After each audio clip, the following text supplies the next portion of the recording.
میری عمر 16 سال کی ہوئی تو میرے گھر میں شور پڑ گیا کہ اس لڑکی کی شادی کروا دی جائے۔ میں کسی اور سے محبت کرتی تھی اور اکثر کھیتوں میں اس سے ملاپ بھی کرتی تھی۔ ماں باپ نے جب کہا کہ تمہارے لیے رشتہ آیا تو میں نے فوراً ہاں کر دیا، کیونکہ میں یہاں سے جلد از جلد نکل جانا چاہتی تھی۔ جس شخص نے مجھے دھوکہ دیا اس کا نام نذیر تھا۔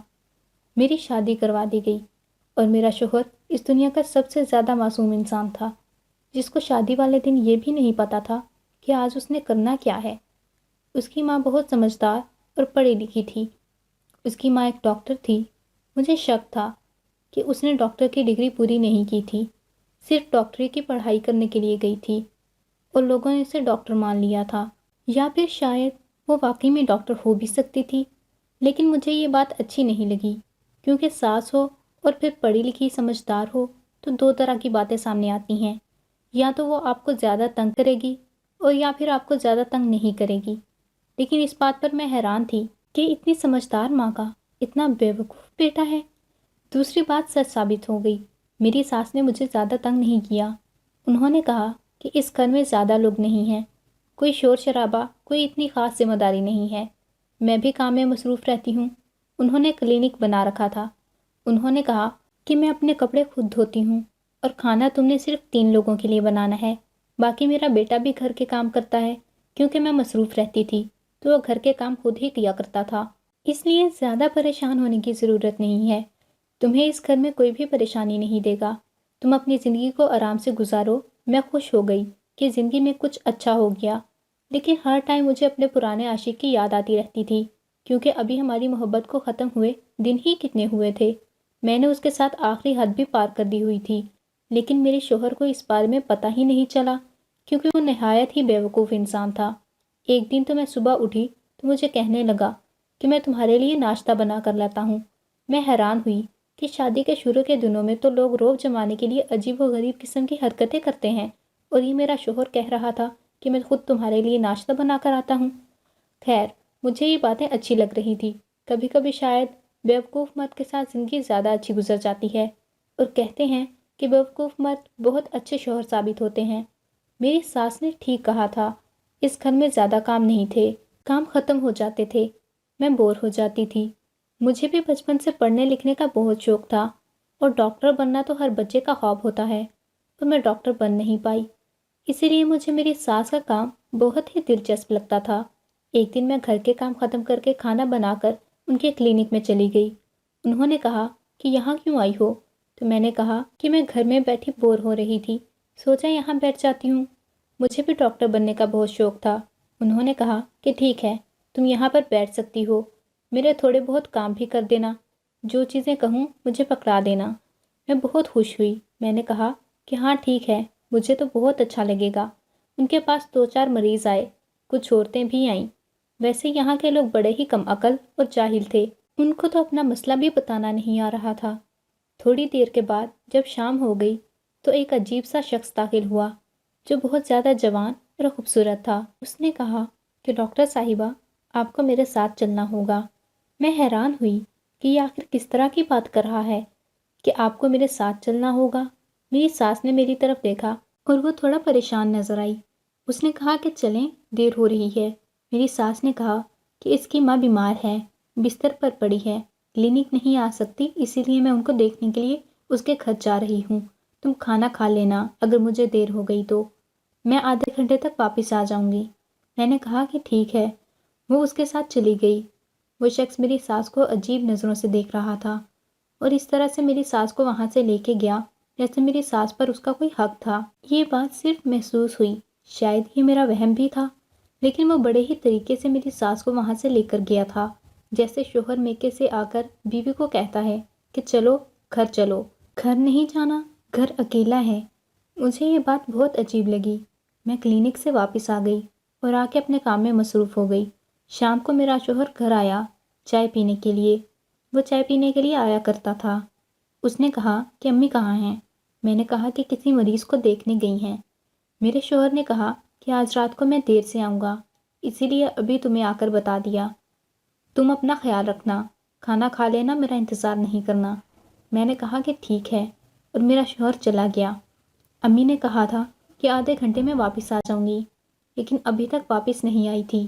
میں پریشان ہو رہی تھی کیونکہ ان کا فون بھی ادھر ہی پڑا تھا۔ شوہر نے کہا تھا کہ کام میں مصروف ہوں، اس لیے ان کو تنگ نہیں کرنا چاہتی تھی۔ وہ ویسے بھی کیا کر سکتا تھا، لیکن یہ معاملہ تو کچھ زیادہ ہی سنجیدہ ہو گیا۔ اپنی ساس کا انتظار کرتے کرتے میری آنکھ لگ گئی۔ اچانک میری آنکھ کھلی تو میں نے دیکھا رات کا 1 بج رہا تھا۔ مجھے لگتا تھا امی آ گئی ہوگی اور میں بیٹھے بیٹھے صوفے پر ہی سو رہی ہوں۔ میں نے اٹھ کر جا کر منہ ہاتھ دھویا اور سوچا کہ بستر پر سو جاتی ہوں۔ ان کے کمرے کی لائٹ آف تھی۔ مجھے لگا کہ وہ سو رہی ہیں، لیکن اچانک میں نے سوچا کہ چیک کر لوں ایک بار۔ جب کمرے میں گئی تو وہ کمرے میں نہیں تھیں۔ میں حیران ہوئی کہ کیا وہ ابھی تک واپس نہیں آئیں۔ تھوڑی دیر کے بعد وہ گھر میں داخل ہوئیں۔ ان کا انداز ایسا تھا جیسے چوری چوری آ رہی ہیں، لیکن میں نے ان کو دیکھ لیا۔ میں نے کہا کہ اتنی دیر لگا دی آپ نے، میں تو پریشان ہو گئی تھی۔ میں نے ان کو یہ نہیں بتایا کہ دراصل میں سو رہی تھی۔ میں نے کہا کہ میں کب سے پریشان ہو رہی ہوں۔ آپ کے بیٹے نے کہا کہ آج رات کو دیر سے آؤں گا، اسی لیے وہ بھی ابھی تک نہیں آیا۔ اوپر سے میں اکیلی تھی۔ میری ساس نے کہا کہ مریض کو دیکھنے گئی تھی، لیکن اچانک اس کی طبیعت بہت زیادہ خراب ہو گئی۔ ابھی اس کے گھر والے بڑے پریشان تھے۔ بوڑھی سی ہے عورت بیچاری، مرنے والی ہے، لیکن اس کے گھر والے اس سے بہت پیار کرتے ہیں، اس لیے ہلکان ہوئے پڑے تھے۔ جب تک اس کی حالت نہیں سنبھلی میں نہیں آئی۔ اب ڈاکٹر تو ایسا ہی ہوتا ہے، مریض کے لیے بڑی قربانیاں دینی پڑتی ہیں، اور ڈاکٹر کی کوئی چھٹی بھی نہیں ہوتی۔ میں نے کہا کہ آپ تو بہت اچھا کام کر رہی ہیں۔ میری ساس جا کر اپنے کمرے میں بیٹھی اور نہانے چلی گئی، اور صبح دیر سے جاگی۔ ظاہر ہے اتنی دیر سے رات آئی تھی، لیکن مجھے جلدی جاگنا پڑ گیا کیونکہ میرے شوہر نے صبح کام سے جانا تھا۔ اس گھر میں باقی سب کچھ ٹھیک چل رہا تھا، لیکن ہفتے بعد پھر ایسا ہوا کہ وہی شخص آیا اور میری ساس کو گھر سے لے گیا۔ اس دفعہ بھی میری ساس آدھی رات کو واپس آئیں، اور پھر آ کر انہوں نے یہی بہانہ کیا کہ مریض کی طبیعت خراب ہو گئی تھی۔ لیکن اس دفعہ میں نے دیکھا کہ میری ساس کے ہاتھوں پر کچھ عجیب سی چکناہٹ لگی ہوئی تھی، جبکہ یہ سردیوں کا موسم نہیں تھا کہ انہوں نے ہاتھوں پہ کوئی کریم لگائی ہو۔ میں نے کہا کہ یہ کیا لگا ہوا ہے؟ تو انہوں نے کہا کہ وہ مریضہ کو عجیب و غریب قسم کے دانے نکلے ہیں، اس کے زخم سے پیپ نکلتی ہے، شاید وہی میرے ہاتھوں پر لگ گئی ہے۔ مجھے یہ سن کر بہت عجیب لگا۔ میں نے کہا کہ آپ جلدی سے ہاتھ دھو لیں۔ انہوں نے کہا نہیں، مجھے تو نہانا ہے، مجھے خود اپنے آپ سے بڑی گھن آ رہی ہے۔ وہ نہانے چلی گئی۔ اس گھر میں رہتے ہوئے کافی وقت ہو چلا تھا، اور ایک بات میری آنکھوں کے سامنے آ گئی تھی کہ میری ساس کی ایک عجیب سی روٹین تھی، جس کے بارے میں نے اب اچھی طرح دیکھ اور سمجھ لیا تھا، اور میں اس نتیجے پر پہنچ گئی تھی کہ ان کی یہی روٹین تھی کہ ہفتے میں 2-3 دفعہ وہی شخص ان کو لینے کے لیے آتا کہ گھر آ جائیں، مریض کی حالت بہت ہی خراب ہے، اور میری ساس آدھی رات کو واپس آتی۔ جب واپس آتی تو ان کے ہاتھوں پر عجیب سی چکناہٹ اور سفید سی کوئی چیز بھی لگی ہوتی تھی، اور اس کے بعد وہ کہتی تھی کہ میں نہانے جا رہی ہوں۔ مجھے بالکل بھی سمجھ نہیں آ رہا تھا کہ یہ ہو کیا رہا ہے۔ میں نے اپنے شوہر سے بات کرنے کے بارے میں سوچا۔ جب میں نے اس کو یہ بتایا کہ اس کی امی آدھی رات کو واپس آتی ہیں تو وہ حیران ہو گیا۔ اس نے کہا کہ آدھی رات کو واپس آتی ہے تو مجھے آج بتا رہی ہو؟ میں نے کہا کہ مریض کے لیے جاتی ہیں، اور مریض کی طبیعت کا کیا پتہ ہوتا ہے؟ انہوں نے کہا کہ بے شک مریض کے لیے جاتی ہیں۔ اب کیا ہم لوگ وہیں پر بیٹھے رہیں گے؟ ماں ہے میری، کل کو یہ بات لوگوں کو پتہ چلی تو وہ کیا کہیں گے؟ ویسے تو میرا شوہر بیوقوف ترین مرد تھا، پر غیرت کے معاملے میں مرد مرد ہی ہوتا ہے۔ اس نے کہا کہ تمہیں یہ بات مجھے پہلے بتانا چاہیے تھی، میں امی سے بات کرتا ہوں۔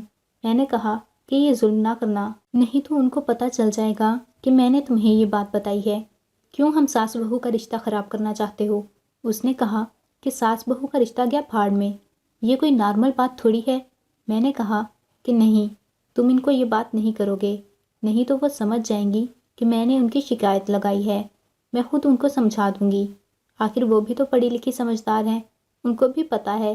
میرے شوہر نے کہا کہ اگر اتنی بڑی سمجھدار ہوتی تو اس طرح کی حرکتیں نہ کر رہی ہوتی، لیکن خیر تم خود ہی ان سے بات کر لو، کیونکہ اگر میں نے بات کی تو میرا طریقہ اور ہوگا، کیونکہ مجھے تو اس بات پر بہت زیادہ غصہ آ رہا ہے۔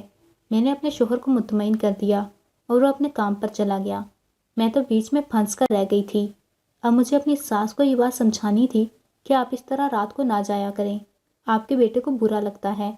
اپنی ساس سے باتوں باتوں میں پوچھا کہ اس عورت کو مسئلہ کیا ہے، تو انہوں نے کہا کہ ایک دفعہ گر گئی تھی، اس کی ریڑھ کی ہڈی میں کوئی مسئلہ بن گیا جس کی وجہ سے وہ بستر سے اٹھ نہیں سکتی ہے، تو اس کے کافی سارے کام ہوتے ہیں اور اس کے جسم پر لیٹ لیٹ کر پیپ والے دانے بھی نکل آئے ہیں۔ میں نے کہا کہ آپ ڈاکٹر ہیں، آپ یہ کام کیوں کرتی ہیں؟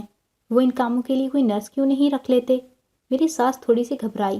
انہوں نے کہا کہ اس کی طبیعت بھی خراب ہو جاتی ہے نا، اور ایسے میں ایک ڈاکٹر ہی اس کا علاج کر سکتا ہے، نرسوں کو تھوڑی نا اتنی تربیت دی جاتی ہے۔ لیکن پھر مجھے یہ بات پتہ چلی کہ میری ساس ڈاکٹر نہیں ہے۔ مجھے ان کے ایک رشتہ دار نے بتایا کہ یہ ڈاکٹر بالکل بھی نہیں ہے، اس نے صرف میٹرک سائنس کیا تھا اور اس کے بعد نرس کا کوئی کورس کیا تھا، لیکن یہ شہر چلی گئی تھی اور سارے رشتہ داروں کو کہتی تھی کہ میں تو ڈاکٹر کی تعلیم کر رہی ہوں، لیکن ڈاکٹر بن کے اتنے جلدی واپس کیسے آئی؟ پھر پتہ چلا کہ اس نے صرف کسی نرس کا کورس کیا ہوا ہے اور اس شہر میں بھی نرس کے طور پر ایک ہسپتال میں کام کرتی تھی۔ ہمیں اس کی تصویر بھی دکھائی گئی تھی۔ یہ کوئی ڈاکٹر نہیں ہے، لیکن یہ چھوٹا سا گاؤں ہے، یہاں پر تو اس طرح کی باتوں پر کوئی دھیان نہیں دیتا، لیکن کل کو یہ پکڑی جا سکتی ہے کیونکہ یہ ڈاکٹر بالکل بھی نہیں ہے۔ میں نے سوچا کہ اگر یہ ڈاکٹر نہیں ہے تو پھر اتنے سنجیدہ مریض کے ساتھ یہ کیا کر رہی ہے؟ کل کو ان کے ہاتھوں میں کوئی مر گیا تو ہمارا ہی برا ہوگا۔ خیر، میری ساس کی یہی روٹین تھی۔ میں نے ان کو سمجھانے کی کوشش کی۔ میں نے ان کو کہا کہ آپ اس مریض کو چھوڑ دیں، وہ بستر مرگ پر پڑی ہے، اگر مر گئی تو سب کہیں گے کہ آپ کے ہاتھوں میں مر گئی ہے اور آپ کا نام بدنام ہو جائے گا۔ انہوں نے کہا کہ نہیں، ان کے گھر والوں کو پتہ ہے کہ یہ ویسے بھی مرنے والی ہے اور بہت زیادہ امیر لوگ ہیں، بہت بڑا گھر ہے ان کا، اچھے پیسے دیتے ہیں مجھے۔ اگر 2 سے 4 گھنٹوں کے اتنے اچھے پیسے مل جاتے ہیں تو برا کیا ہے؟ تمہارا شوہر یوں تو دکان پر چلا جاتا ہے لیکن پیسے وہ اتنے نہیں لے کے آتا ہے، یہ گھر میرے پیسوں سے چلتا ہے۔ انہوں نے تو مجھے تانے دینا شروع کر دیے۔ انہوں نے کہا کہ تم بھی کون سی پڑھی لکھی ہو کہ تم ہی کوئی نوکری کر لو تو پھر میں یہ کام چھوڑ دیتی ہوں۔ میں دل ہی دل میں سوچنے لگی کہ آپ کون سی باقاعدہ ڈاکٹر ہیں، جھوٹ ہی تو بول رہی ہیں لوگوں کے ساتھ۔ لیکن میں نے یہ بات نہیں کی کیونکہ میں ان سے تھوڑا سا ڈرتی تھی۔ شوہر بیوقوف تھا، اگر اس کو اپنی ماں اور بیوی میں سے کسی ایک کو چننا پڑتا تو وہ اپنی ماں کا ہی ساتھ دیتا، کیونکہ بیوقوف انسان تھا اور ایسے انسان کے اوپر بھروسہ نہیں کرنا چاہیے۔ اور جو عورت اپنے مرد کی محبت پر بھروسہ کرتی ہے اس سے بڑا تو پاگل ویسے بھی کوئی نہیں ہوتا۔ مرد کی محبت پر غرور کرنے والی عورت بیوقوف ہوتی ہے، جس کو یہ پتہ ہی نہیں ہوتا کہ اس نے کاغذ کی کشتی بنائی ہے جو کسی بھی وقت ڈوب سکتی ہے، کیونکہ مرد کی محبت کب بدل جائے کوئی بھی نہیں بتا سکتا۔ اسی لیے میں کوئی بھی رسک نہیں لینا چاہتی تھی۔ میں نے اپنی ساس کے ساتھ زبان نہیں چلائی اور ان کو کہہ دیا کہ ٹھیک ہے، جو آپ کو بہتر لگتا ہے آپ کریں، لیکن مجھے یہ جان کر ضرور رہنا تھا کہ یہ سب کچھ ہو کیا رہا ہے۔ یہ جاننے کا ایک طریقہ تھا کہ میں اپنی ساس کا پیچھا کرتی۔ میں نے پلان بنا لیا، شاید میرا شوہر پیچھے سے گھر آتا اور میں گھر پر نہیں ہوتی، لیکن پھر میں ان کو سب کچھ ضرور بتا دیتی کہ وہ پہلے بھی اس بات پر غصہ تھا، اس کا مطلب وہ میری ہی طرف تھا۔ وہی شخص لمبا چوڑا خوبصورت سا میری ساس کو لینے کے لیے آیا اور میں نے کالی چادر کر لی اور میں ان کا پیچھا کرنے لگی۔ وہ لوگ چلتے چلتے کہیں جا رہے تھے اور یہ دیکھ کر میں حیران رہ گئی کہ انہوں نے ایک دوسرے کا ہاتھ پکڑ رکھا تھا۔ وہ ایک دوسرے کے ساتھ اٹکیلیاں کر رہے تھے، ہنسی مذاق کر رہے تھے۔ یہ کیا بات تھی؟ مجھے تو ابھی سے آدھی کہانی کی سمجھ آ گئی تھی، لیکن مجھے پھر بھی یقین نہیں تھا۔ میری ساس نے تو کہا تھا کہ ان کا بہت بڑا گھر ہے، لیکن ان کا گھر تو کوئی بڑا بھی نہیں تھا، چھوٹا سا گھر تھا جہاں پر وہ دونوں چلے گئے۔ شام کا وقت تھا، محلے میں کوئی بھی نہیں تھا۔ میں اندر تو نہیں جا سکتی تھی، سوچا کسی سے بات کروں۔ پھر سامنے والے گھر کے دروازے پر دستک دی۔ انہوں نے کہا کہ جی کون؟ میں نے کہا کہ مجھے ایک ضروری بات کرنی ہے، میں اس محلے میں نہیں آئی ہوں، اس گھر میں صرف عورتیں ہی تھیں اور نوجوان بچیاں تھیں۔ انہوں نے مجھے اندر بلا لیا۔ میں نے کہا کہ سامنے والے گھر کے بارے میں تھوڑی پوچھ گچھ کرنی ہے کیونکہ ان کا رشتہ آیا ہے میری بہن کے لیے۔ میں نے اپنے دماغ سے کہانی بنائی تھی۔ انہوں نے کہا کہ آپ اپنی بہن کو کسی کھائی میں پھینک دو، لیکن اس انسان کے ساتھ اس کی شادی نہیں کریں۔ وہ لوگ شاید پہلے ہی غصے میں بیٹھے تھے۔ میں نے کہا کہ کیوں؟ انہوں نے کہا کہ پہلی بات یہ اکیلا رہتا ہے، اس کے آگے پیچھے کوئی بھی نہیں ہے اور یہ اس محلے کا سب سے بدنام زمانہ انسان ہے۔ کوئی بھی اس کو اپنی بہن بیٹی نہیں دینا چاہتا ہے، نشہ بھی کرتا ہے اور اس کا غلط عورتوں کے ساتھ تعلق بھی ہے، اکیلا رہتا ہے، پھر بھی کبھی کبھی اس کے گھر سے کسی عورت کی آواز آتی ہے۔ میرے تو قدموں تلے سے زمین نکل گئی، میں حیران رہ گئی کہ اس طرح کا انسان ہے۔ میں نے کہا کہ اس کی کوئی فیملی ہے؟ اس نے کہا اس کی کوئی فیملی نہیں ہے، کسی کو اس کے بارے میں نہیں پتا، اس کے گھر میں غلط عورتیں آتی رہتی ہیں، کبھی کسی عورت کو لے کے آتا ہے تو کبھی کسی عورت کو لے کے جاتا ہے، اور پھر اندر کیا کرتا ہے یہ تو آپ بھی سمجھ سکتی ہیں۔ میں تو پوری طرح حیران رہ گئی اور اس کے بعد مجھے بہت زیادہ غصہ آ گیا۔ میں نے اپنے موبائل کا کیمرہ آن کر لیا اور میں ان کے گھر میں داخل ہو گئی۔ جلدی میں انہوں نے دروازہ بند نہیں کیا تھا۔ سامنے کا منظر دیکھ کر حیران رہ گئی کیونکہ میری ساس اس کی باہوں میں تھی اور یہی منظر میں نے ویڈیو میں بھی ریکارڈ کر لیا تھا۔ میری ساس بری طرح گھبرا گئی اور میں الٹے قدم وہاں سے بھاگ اٹھی۔ میری ساس میرے پیچھے نہیں بھاگ سکتی تھی کیونکہ وہ خاصی معیوب حالت میں تھی، اسی لیے میں فوراً بھاگ کر اپنے گھر آ گئی، اپنے شوہر کو کال کر کے بلا لیا، اس کو یہ سب کچھ دکھا دیا۔ وہ بھی حیران رہ گیا۔ آج مجھے پتہ چلا کہ مرد اتنا بیوقوف نہیں ہوتا، کیونکہ وہ بہت زیادہ غصے میں تھا۔ میری ساس کا اس شخص کے ساتھ غلط تعلق تھا۔ وہ جھوٹ بول کر جایا کرتی تھی کہ مریض کو دیکھنے جا رہی ہوں میں، دراصل وہ اس کے پاس جاتی تھی، تبھی تو آدھی رات کو واپس آتی تھی۔ میرے شوہر نے کہا کہ آپ نے تو میرا سر شرم سے جھکا دیا، میں آپ کی شکل بھی نہیں دیکھنا چاہتا ہوں، یہ گھر آپ کا ہے اس لیے میں آپ کو یہاں سے نہیں نکال سکتا، لیکن میں اپنی بیوی کو لے کر یہاں سے چلا جاؤں گا۔ میری ساس نے معافی مانگی، کہا کہ مجھے معاف کر دو، تم بہت چھوٹے تھے جب تمہارا باپ اس دنیا سے چلا گیا اور میں نے خاندان کے پریشر کی وجہ سے کسی اور سے شادی نہیں کی، لیکن میں بھی انسان ہوں، میں کسی سے شادی کرنا چاہتی ہوں۔ میرے شوہر نے کہا کہ اگر آپ شادی کرنا چاہتی ہیں تو ان سے کہیں کہ آپ سے نکاح کر لے اور آپ کو یہاں سے لے جائے، لیکن جب میری ساس نے اس شخص سے بات کی تو اس نے انکار کر دیا، کیونکہ ظاہر ہے وہ میری ساس کے لیے پرخلوص بالکل بھی نہیں تھا، اس کو لڑکیوں کی کوئی کمی نہیں تھی۔ اس کے بارے میں پہلے ہی رپورٹ نکلوا چکی تھی۔ میری ساس کا دل ٹوٹ گیا اور اب وہ بس ایک کمرے میں بیٹھی رہتی ہیں، کسی سے زیادہ بات نہیں کرتی ہیں۔ میرا شوہر ان کو بلاتا بھی نہیں، ان کی طرف دیکھتا تک نہیں، ان کے کمرے میں بھی نہیں جاتا ہے۔ میں ان کو کھانا وغیرہ دے دیتی ہوں، ان کے کپڑے بھی دھو دیتی ہوں، وہ چپ چاپ ایک کمرے میں بیٹھی رہتی ہیں۔ ان کو دیکھ کر کبھی کبھی مجھے بہت ترس بھی آتا ہے، لیکن جو انہوں نے کیا غلط تھا، یہ سب کچھ نہیں کرنا چاہیے تھا۔ پتہ نہیں، سمجھ نہیں آتی کہ غلطی کس کی ہے۔ اگر وہ جوانی میں ہی بیوہ ہو گئی تھی تو ان کی دوسری شادی کروا دینی چاہیے تھی۔ لوگ کیوں اس بات کے پیچھے پڑ جاتے ہیں؟ اگر کوئی عورت بیوہ ہو گئی ہے تو اسے دوبارہ شادی کرنے کا حق نہیں ہے، اس کا دل تو نہیں مر جاتا نا۔ مجھے ایسا لگتا ہے کہ میری ساس کی غلطی نہیں ہے، اس معاشرے کی غلطی ہے، لیکن غلطی جس کی بھی ہو، سزا تو عورت کو ہی ملتی ہے۔ میں نے بھی تو شادی سے پہلے گناہ کیا تھا، کسی کے ساتھ تعلق رکھا تھا، اس لیے مجھے اب میری ساس کو دیکھ کر ایسا لگتا ہے کہ ہم دونوں ایک جیسے ہیں۔